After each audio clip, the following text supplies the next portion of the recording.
Well, hello there, and Welcome. Bienvenidos. Okanakapishi. Welcome. to the third episode of Billy Bob the Podcast.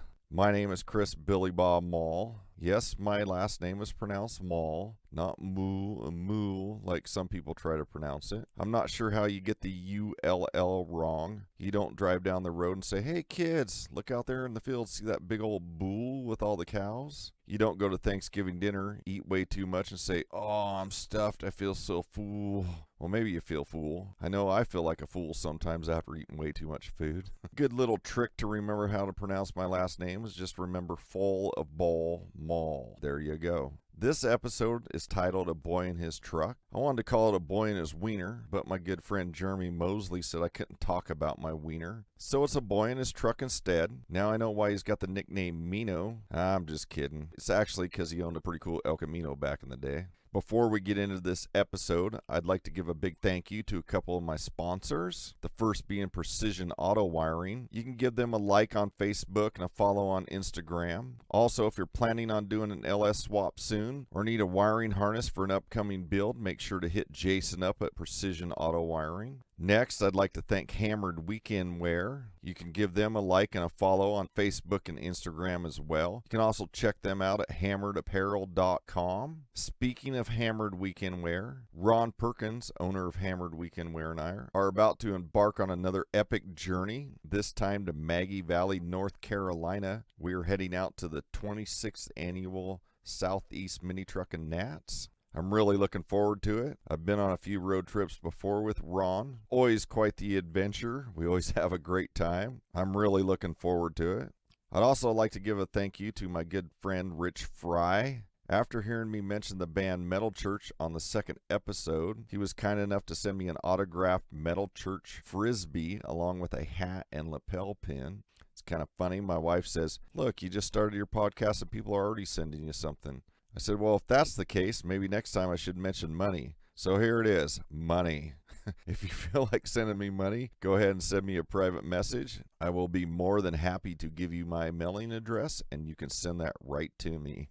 Speaking of music, I was kind of sad the other day. I saw that Eddie Van Halen had passed away, age 65 due to throat cancer. I was pretty fortunate. I got to see Van Halen live twice in my lifetime. Once with David Lee Roth. I saw them again with Sammy Hagar. Both times were amazing shows. I'm not sure if it's the first time I ever heard Van Halen, but I do remember way back when I was in around the 9th grade. My dad, he loved to go to secondhand stores, and we had an 8-track player at home. Yes, an 8-track player before cassette tapes and compact discs. He brought me home an 8-track tape, and it was Van Halen's first album. I listened to that album over and over. I loved it. I listened to it so much that my dad finally took it away because he was tired of hearing it. A short time later, one of the first cassettes I bought was Van Halen's 1984. I used to walk to and from school every day. I lived in Aberdeen, Washington. If you're from the area, you're familiar with the Chehalis River Bridge. It's a pretty big bridge, crosses the river. I used to walk over that to and from school every day.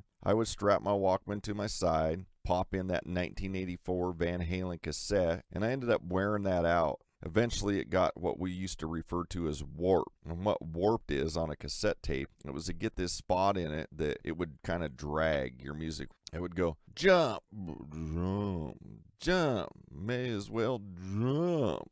Anyways, that's what we referred to as warped, and that happened to my cassette tape. It's sad to see Eddie go. May he rest in peace. With that being said, if you listen to the first episode, you may recall I mentioned that my grandfather had given me a 54 5-window Chevy pickup for my 15th birthday. I also talked about how I picked some friends up before school. We went by a bus stop, the doors flew open, and a bunch of my friends fell out the door. I think it's pretty cool. Corey Sayer, I hope I pronounced his last name right there. He posted on my Facebook wall, said he really enjoyed that episode. He also shared a story with me about how when he was 8 or 9 years old, his mom had a 52 Chevy pickup. He said that they still have that in the family. They were riding back from town. As he was leaning out the window looking at some scenery, the door popped open, and there he was, dangling by his armpits out the window, his toes tickling the running board. I think it's pretty cool that people listen to my podcast and can relate, or maybe it triggers a memory in their mind that they haven't thought about in a long time. If you listen to this and you have something you'd like to share, make sure to message me or post it on my wall. Let me know about it. I may mention it on this podcast. I also mentioned in that episode that it was just an old farm truck. It's kind of a beater. It ran good. My grandpa had just rebuilt the 6-cylinder engine in it. And if you know anything about rebuilt engines, a lot of times they're pretty tight, the rings and bearings in them, and they're hard to crank over. The same went for this truck, and with it having a 6-volt battery, it made it even worse. Most of the time, if it didn't turn over on the first 1 or 2 times trying to start it, the battery would go dead and not have enough power to even turn it over. Most days before school, I would jump start it with a battery charger, and then when I'd go to school, I would park on this hill behind the high school, facing downwards, so after school, I could just coast down the hill, dump the clutch, and jump start it that way. If I happened to not be able to find a parking spot, I had to have friends help push start it sometimes, and well, that was just a little embarrassing. So that went on for a little while, and then my grandpa rectified the situation. We went to a local place called Harbor Battery and got an 8-volt battery, and we converted the truck from 6-volt to 8-volt. He adjusted the voltage regulator and made that work. With the 8 volts, everything worked fine. It just made the headlights and taillights a little brighter, which wasn't really a bad thing. That old truck also had vacuum windshield wipers. And if you've ever driven a vehicle with vacuum wipers, then you know that the engine takes the vacuum away from them. And every time you give it gas, it takes the vacuum away from them, and they slow down or stop. There on the coast of Washington where I lived, it rained an awful lot, and you need your wipers. So I had to get used to driving with vacuum windshield wipers. You drive down the road and they go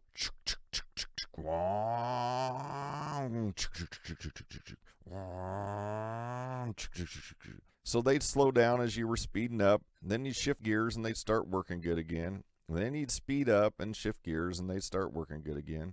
It pretty much did that every time you slowed down and stopped and took off from a stop sign or a red light. Like I said, I got used to it. The truck also has some wiring problems.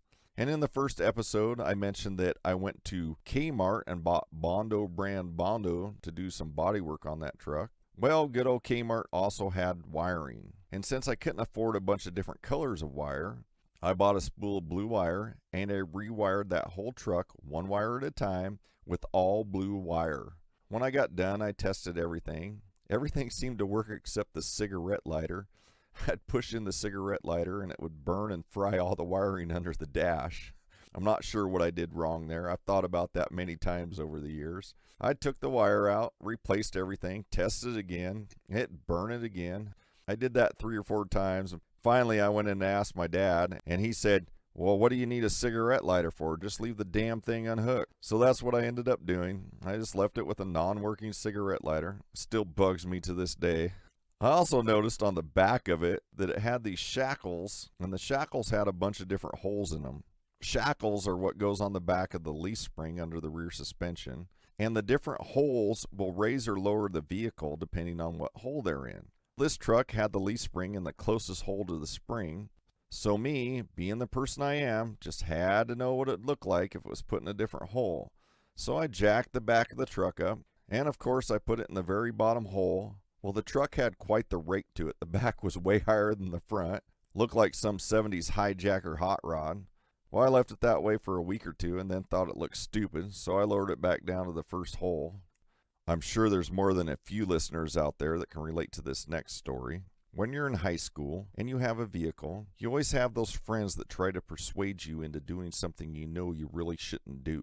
Well, this one day at lunch, some of my friends insisted that we drive to the next town over of Hoquiam, Washington during lunch. So, of course, we crammed 4 of us into the cab of this pickup. We drive to the next town over. Now, the high school in Hoquiam is on the outskirt of town, so it was about 7 to 9 miles away from our high school. Now, granted, we only had a half-hour lunch, so that means we only had enough time to go there, circle around the high school, and come back. So, of course, we head over there to Hoquiam High School, make a loop around the parking lot, and as we were leaving, I decided it'd be pretty cool to do a burnout, or try to do a burnout in that old pickup.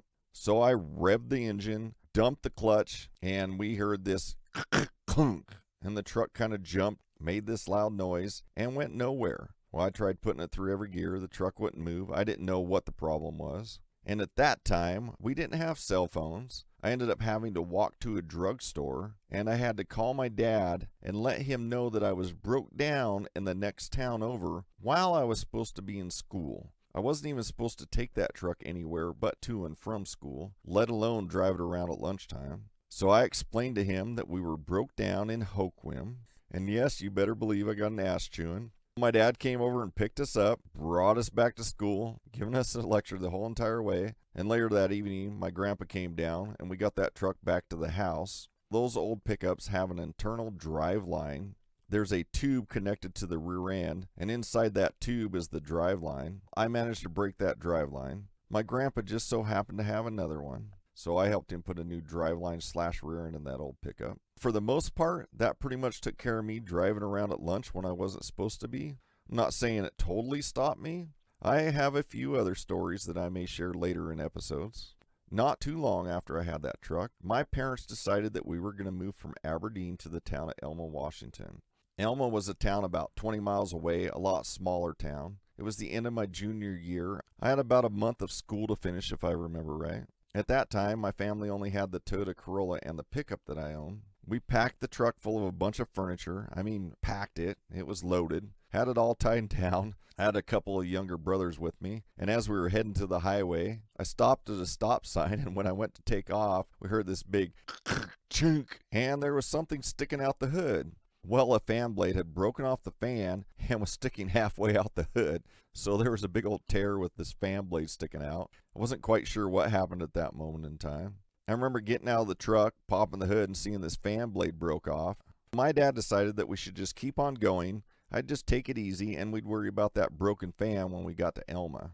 I continued on. We eventually got to the highway. We were driving out of town. I was trying to take it slow because the broken fade on the fan made a vibration on the engine. It was kind of shaking the truck around. I was just trying to make it the 20 miles till we got to our new house. Next thing you know, I see red and blue flashing lights behind me. Yes, I got pulled over. The officer walks up to the truck, asks me for my license and registration, and let me know that he pulled me over because I was going too slow. Yes, I've been pulled over for going too slow on the highway. It will happen, trust me. He let me off with a warning, and I eventually made it to Elma. Honestly, looking back, I think he just felt sorry for me, this old beat-up truck going slow on the highway, bed loaded down full of furniture. I managed to limp the truck to Elma. We got everything unpacked. Once again, my grandpa hunted down a fan for me. We got that fixed. I drove that truck for a short time. Now, this is my grandpa on my mom's side. I think I failed to mention that. His name was Robert Brown. Most people called him Bob. Us kids referred to him as Grandpa Bob. Before moving there to Elma, I knew my grandpa, but I never got a lot of time to really hang out with him a bunch. My grandpa, he was a master mechanic. He could pretty much fix anything. He was a heavy equipment mechanic for a lot of years. He was also pretty funny once I got to know him. The very first road trip I went on with him, I was 16 years old. We went on a trip to go pick something up with a car trailer, and on our way there, he looked over at me and told me a dirty joke. Well, up until then, I always just thought of him as my old grandpa. At that time, he was in his early 50s, not too much older than what I am now. But when you're a kid, you always think that your grandpa's an old fuddy-duddy, or most of us do anyway. Well, as we were driving to pick up this car, my grandpa looked over at me, and he says, "You know what a woman and a frying pan have in common?" I really didn't know what to say, and he replies, "They both have to be hot before you put the meat in." Well, I just remember riding down the road. I didn't even know what to say. It just was dumbfounded. Here's my grandpa telling me this dirty joke, and I had no idea how to even respond to it. Well, after that, over the years, we became pretty close. My grandpa taught me a lot about cars, how to rebuild engines. He was a pretty smart man, pretty clever. Taught me how to build a flamethrower with exhaust using a coil and a spark plug. He also told me this story about when he was young, him and his friend had this Hollywood Graham Nash, and they would string piano wire through the exhaust, and when you'd rev the engine, it would shatter picture windows in stores. I always begged him to tell me how to do that. He never would. Probably because he knew I'd do it and get in trouble. I really wish he would have told me how to do that. I guess I could probably research it and look it up. Maybe I could figure it out. This one time, a friend of mine had this Ford Granada, and we would go up by the nuclear plant in Sassett, Washington. There was a straight stretch of road that had the quarter-mile marked off with spray paint. We'd go up there and race. This Ford Granada, it was just an old beater, nothing we really cared about. One day we were at my grandpa's. We were telling about racing up there by the nuke site. He told us about this little trick him and his friends used to do. They would take starting fluid or ether and they would run a vacuum line up to the carburetor and they would hide it down the back of the engine, run it inside in between the seats, and they would put this starting fluid or ether can on the other end of the hose and they would spray it in there like a poor man's nitrous. He warned us about not doing it unless the engine was full throttle. He pretty much told us that we shouldn't do it anyway because it wasn't good for the engine. But I think that was his way of just covering himself because he knew we'd do it and more than likely ruin the engine in that car, which we did. But it was awful fun the first time or two that we used it. We went up there, got on the starting line. They said go. We would take turns driving that car. We'd hit full throttle. The other one would hit that can of starting fluid and that car would just... You'd hear all the rods knocking in it and that engine would rev way up and smoke would blow out the exhaust. It's pretty funny. We beat a few people and they'd always want us to pop the hood so they could look at the car, pop the trunk, always looking for nitrous or something. With that black vacuum line, it just looked like another vacuum hose on the engine. Nobody figured out what we were actually doing. That lasted about half a dozen times and sure enough the engine finally went. Like I said, my Grandpa Bob, he was a smart and clever man. Shortly after moving to Elma, I traded that old pickup for a 65 Mustang. I'll talk about that in a future episode. I have some funny stories to share about that car as well. A few years later, when I was about 23, 24, I bought another one of them Chevy pickups for my grandpa. This one was a 51 Chevy pickup. I lowered that one with some lowering blocks and I flipped the front axle on the leaf springs, put some old moon disc hubcaps on it. I owned that for a short period of time and later got rid of it. It was kind of unlike the 54 that he'd given me, this one didn't have a rebuild engine. It broke down quite a bit. One time when my oldest son was, a month or two old, I was driving back from Olympia and it broke down on the highway and I had to carry him a couple miles to somebody's house so that we'd call and get help. Like I said, I didn't own that truck for too long and got rid of it. Also around that time, I helped my grandpa restore a 53 Chevy pickup. We put it all back to stock. I was really into custom vehicles, but my grandpa, he was more into leaving them looking factory or stock. I helped him quite a bit on that truck. Painted it a factory dark blue color. He always said that when he died, I'd inherit that pickup. He said I couldn't get it until he died because he knew I'd cut it up and he didn't want to see it. Unfortunately, I didn't end up inheriting that old truck. That's a story all in itself that's not really worth mentioning. I miss my Grandpa Bob. He passed away quite a few years ago. Although he's no longer here with us, I still have all those memories of him. I like to think that if there is a heaven, he looks down upon me and smiles, proud of all the things I've accomplished and happy to see that I've put all those useful skills he taught me to use. I miss my grandpa. May he rest in peace. Since those days with my grandpa, I've always kind of had a soft spot for the 47 to early 55 Chevy pickups. I love to think that someday I'll build another one, but to be honest with myself, that day will probably never happen. That pretty much wraps up this episode. I thank everyone that took the time out to listen. I hope you enjoyed it. I hope maybe it made your mind wander back to think about your first vehicle. Maybe you still have your first vehicle. Perhaps you're young and dreaming about your first vehicle. Possibly it made you think about your grandpa.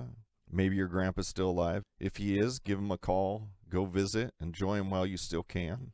If you can relate to any of the stories about my first vehicle and you want to share them, please feel free to do so. Send me a message, post it on my wall. Maybe I'll mention a few of them on an upcoming episode. Speaking of future episodes, my next guest will be an international guest, all the way from up north in Canada, So make sure to tune in here in a couple weeks for that one. You're not going to want to miss it. Don't forget, if you don't want to miss out on an episode of Billy Bob the Podcast, you can follow on Instagram or like me on Facebook at Billy Bob the Podcast. You can also now listen to this podcast on Apple iTunes, Spotify, Amazon Music, Alexa, Google.